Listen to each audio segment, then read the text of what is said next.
გამარჯობა. დღეს მინდა ერთი პატარა, მაგრამ ძალიან საინტერესო ამბავი გაგიზიაროთ. ეს ტექსტი ნატ კარტოზუსა და მარია ხოსე ფერადეს წიგნიდან Origins, მსოფლიო მკვიდრი ხალხების კულტურებიდან არის. წიგნი გვაცნობს სხვადასხვა ხალხს, მათ ტრადიციებს და ბუნებასთან ურთიერთობას.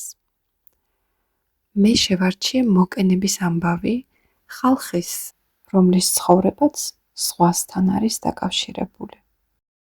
ისინი ბუნებას არა მხოლოდ საცხოვრებელ გარემოდ, არამედ საკუთარი ცხოვრების განუყოფელ ნაწილად აღიქვამენ. მათი ისტორია გვახსენებს, რამდენად ცოტა გვჭირდება სინამდვილეში და რამდენად მნიშვნელოვანია აწყოში ყოფნა, ბუნების მოსმენა და მის მიმართ პატივისცემა. სწორედ ამიტომ შევარჩიე ეს ტექსტი, რადგან ვთვლი, რომ ეს იოგურ ცხოვრების თემას ძალიან კარგად შეესაბამება.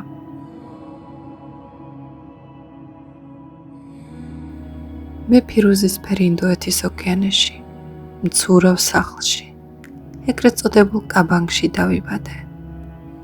ძველი ლეგენდის თანახმად, კაბანგის სხეულს გავს, რომელიც თავის თავში გვიღებს. ის ჩვენი მომთაბარე ცხოვრების სიმბოლოა, რადგან მთელი ჩვენი ცხოვრება ზღვაზე მიმდინარეობს. ლაუგაის, ვარსკვლავის, რომელიც არასოდეს ჩადის, მფარველობის ქვეშ, მე და ჩემი და-ძმები წყალში ვეშვებით და მარჯნის რიფებისკენ მივცურავთ. იქ ბინადრობენ რვაფეხები, გიმორჩხალები, ზღვის ზღარბები და ტროპიკული თევზები.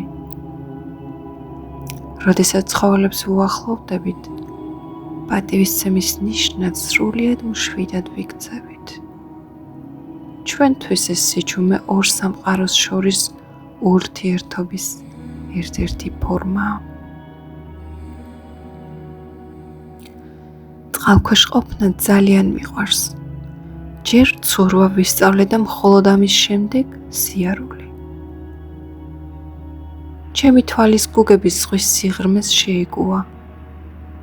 მოკენების ბავშვები წყლის ქვეშ თითქმის ისევე კარგად ხედავენ, როგორც დელფინები ან სელაპები. ამიტომ ჩვენ ჩაოლეესაც, ანუ ზღვის ხალხსაც გვიწოდებენ. ჩემი ხალხი ყოველთვის ერთდროულად ხმელეთზეც და წყალზეც ცხოვრობდა. კუს მსგავსად. მხოლოდ მუსონების პერიოდში, როდესაც ძლიერი წვიმებისა და მაღალი ტალღების გამო კუნძულზე დაბრუნება გვიწევს, ტყეებს ვაფარებთ თავს და ქოხებში ვცხოვრობთ.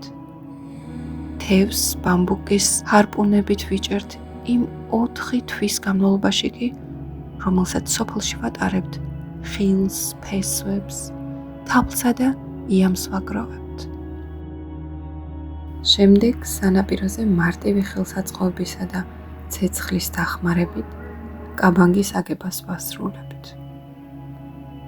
საღამოს ერთად ვიკრიბებით და ძველ ლეგენდებს ვმღერით, რომლებშიც ჩვენი წინაპრების ცოდნაა დაცული.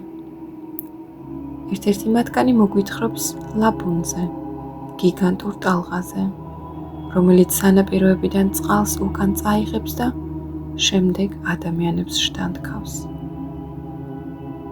ჩვენს ენაში არ არსებობს სიტყვა, რომელიც მდომას ან სურვილს ნიშნავს, რადგან ტყესა და ზღვაში ყველაფერს პოულობთ, რაც გვჭირდება, საკვებს, წამალსა და თავშესაფარს.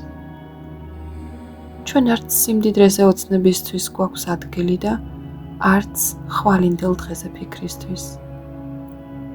ყველაფერი, რაც მნიშვნელოვანია, დღესაა.